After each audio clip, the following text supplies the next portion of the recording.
Le flash foot du jour, l'UEFA ouvre une enquête. Après avoir étudié les rapports officiels et annoncé qu'une procédure disciplinaire serait lancée en cas de faits avérés, l'UEFA a décidé d'ouvrir une enquête. Un inspecteur de l'éthique et de la discipline a été nommé pour enquêter sur des allégations de comportements racistes et discriminatoires lors du match de barrage. De plus en plus d'informations sur ce sujet seront communiquées en temps voulu, a déclaré l'instance dans un communiqué. À l'Atlético Madrid, Julián Alvarez serait intéressé par le Barça. L'Atlético Madrid souhaite pourtant le prolonger. Selon le Mediasport, plusieurs clubs surveillent la situation de l'attaquant argentin, parmi lesquels Arsenal, Chelsea, Manchester United et le FC Barcelone. D'après le quotidien catalan, le joueur aurait une préférence pour Barcelone en quête d'un renfort offensif en vue du probable départ de Robert Lewandowski. Reste à savoir si le champion d'Espagne sera en mesure de rivaliser financièrement avec les équipes anglaises intéressées. Le gardien du Real Madrid Thibaut Courtois apprend aujourd'hui qu'il est le nouveau propriétaire du club Le Mans FC. C'est une équipe de 2e division française. À noter qu'il n'est pas seulement propriétaire de cette équipe-là. Il y en a plusieurs personnes comme Novak Djokovic par exemple, le tennisman. Lui aussi, il a des départs dans cette équipe du Le Mans FC. Felipe Massa, ancien pilote de Formule 1, aussi il a des parts. Lui aussi, il a acheté un pourcentage de cette équipe du Le Mans FC. Au PSG, des nouvelles. Ousmane Dembélé, remplacé après 27 minutes contre Monaco, il ne devrait pas être éloigné des terrains trop longtemps, selon le journal L'Équipe. Il se montrait rassurant sur l'état de son mollet gauche, même si des examens doivent encore confirmer la nature exacte de la blessure. Le club espère un retour à la compétition dans une dizaine de jours. Le Ballon d'Or 2025 pourrait donc manquer le barrage retour contre Monaco mercredi prochain. Au Benfica Lisbonne, José Mourinho tacle sévèrement l'arbitre et revient sur son expulsion. Le technicien portugais estime que l'arbitre français n'a pas arbitré cette rencontre de bonne foi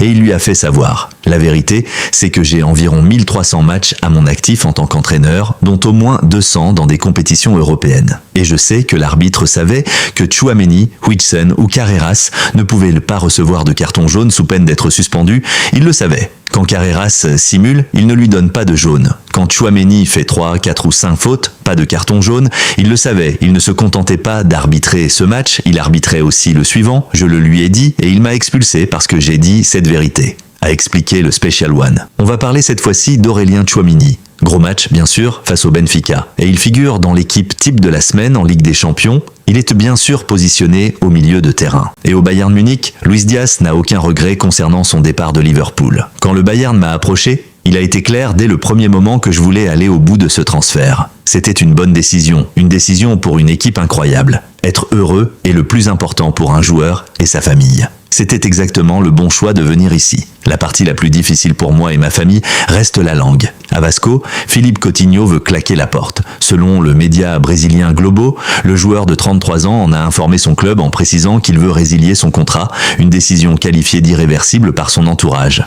Cette annonce a surpris la direction alors que des discussions étaient en cours pour prolonger son contrat. Cette volonté de départ serait liée aux critiques récentes à l'encontre de Lori Verde, notamment les sifflets reçus la semaine dernière face à Volta Redonda. À Lille, Genesio explique la méforme de Giroud remplaçant lors de 3 des 4 derniers matchs de Lille. Le champion du monde 2018 traverse une période difficile. Il a fait un bon début de saison, un très bon début de saison, mais ça lui a demandé beaucoup de travail. Actuellement, je le sens investi, impliqué à 100% et même 200%. Je pense qu'il a besoin de retrouver la fraîcheur qu'il a eue en début de saison, et c'est aussi pour cette raison qu'il a moins débuté ces derniers temps, a expliqué Genesio.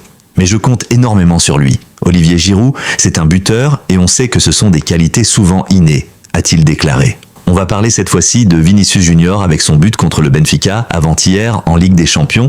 Donc, il rentre dans un cercle très fermé, seulement 5 footballeurs en gros dans l'histoire de la Ligue des Champions. Au minimum 30 buts et 30 passes D. Eh bien, Vinicius Junior, il est à 29 buts, ça y est 30 buts et au moins 30 passes D, peut-être qu'il a un peu plus de passes D. Donc il y a Thomas Müller, Neymar, Léo Messi et Cristiano Ronaldo. Donc Vinicius Junior rentre dans ce cercle très fermé. Et on finit aujourd'hui avec Fede Valverde. Le milieu du Real Madrid, il figure parmi les meilleurs joueurs du mois du côté de la Liga. À noter qu'on est seulement le 19 février, il reste encore une journée pourtant de Liga.